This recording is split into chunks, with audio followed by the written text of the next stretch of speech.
देखिए, सिविल सेवा की तैयारी शुरू करने के भी कई लेवल्स होते हैं।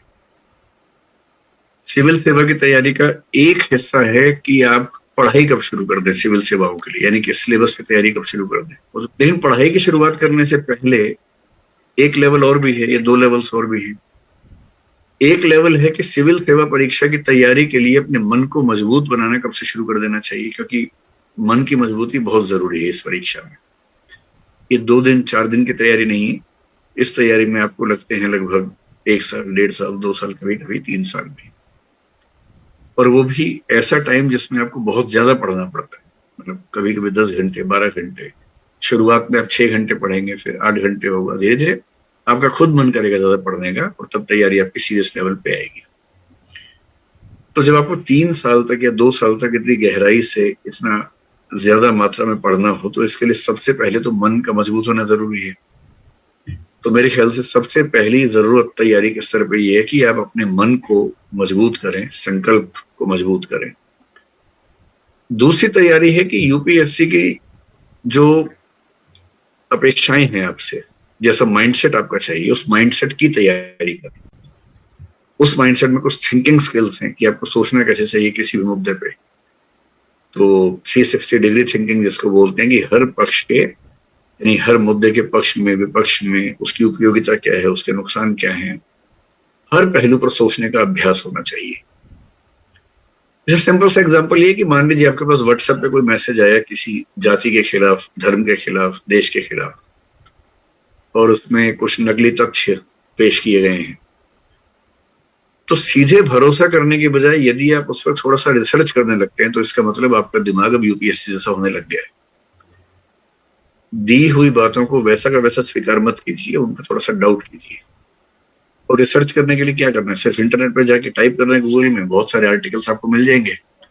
और जहां आपने किसी भी ऐसी बात को वेरीफाई करने के लिए कुछ आर्टिकल्स को पढ़ना शुरू कर दिया, इसका मतलब अब आप 360 डिग्री थिंकिंग के रास्ते पर चल पड़े। एक तो ये है।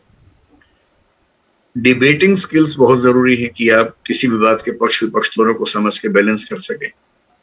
स्पीकिंग स्किल्स हैं जो इंटरव्यू में काम आती हैं, कि आप ठीक से बातों को बोल पाते हैं। राइटिंग स्किल्स बहुत जरूरी है कि आप किसी बहुत बड़ी बात को जो 1000 शब्दों में है, उसको आप 100 शब्दों में ब्रीफ कर पा रहे हैं। या किसी बहुत छोटे से विषय पर जो जिसका कोई सिर पैर समझ में नहीं आता है, उस पर आप 1000-1200 शब्दों का निबंध लिख पा रहे हैं। यूपीएससी में ऐसे निबंध आते हैं जो कई बार समझ ही नहीं आता कि वो क्या पूछना चाह रहे हैं, लेकिन उस पर 1200 शब्द आपको लिखने होते हैं। तो मेरा कहना यह है कि वैसे तो अगर आप एक अच्छे स्टूडेंट रहे हैं और 20-21 की उम्र में शुरू करते हैं या 22-23 में शुरू करते हैं, तो भी कोई दिक्कत नहीं।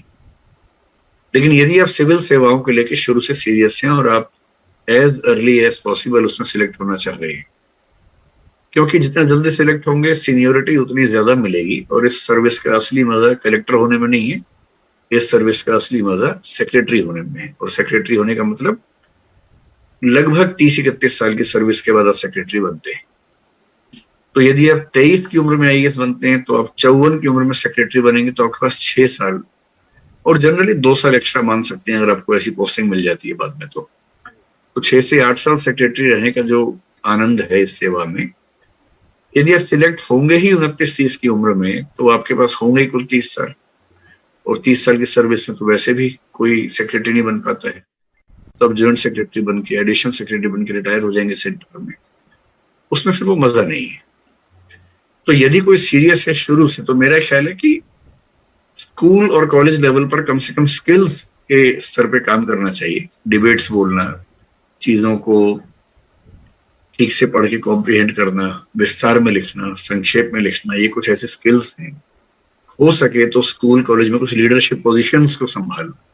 कोई सोसाइटी है स्कूल या कॉलेज में, उसके अध्यक्ष बन गए, उसमें थोड़ा सा नेतृत्व कैसे करते हैं, प्लानिंग कैसे करते हैं, कोऑर्डिनेशन कैसे करते हैं, सब कुछ साथ लेके कैसे चलते हैं, वो सब स्किल्स अगर आपको आएंगी, इन सब का फायदा इंटरव्यू में काफी ज्यादा मिलता है।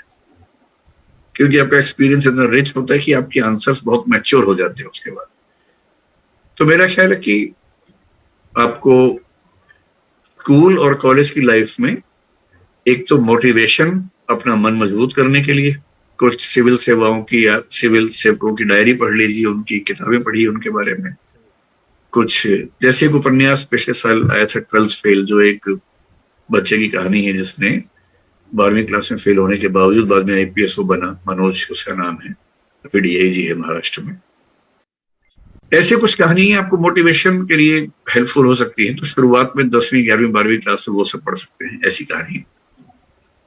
और डिबेटिंग, पब्लिक स्पीकिंग, कुछ स्कूल कॉलेज की जिम्मेदारियां संभालना, राइटिंग स्किल्स में दो चीजें, किसी बहुत संक्षिप्त बात पे विस्तार में लिखना और बहुत विस्तृत बात को बहुत संक्षेप में ब्रीफ करना, इस तरह से कोई पॉइंट मिस ना हो।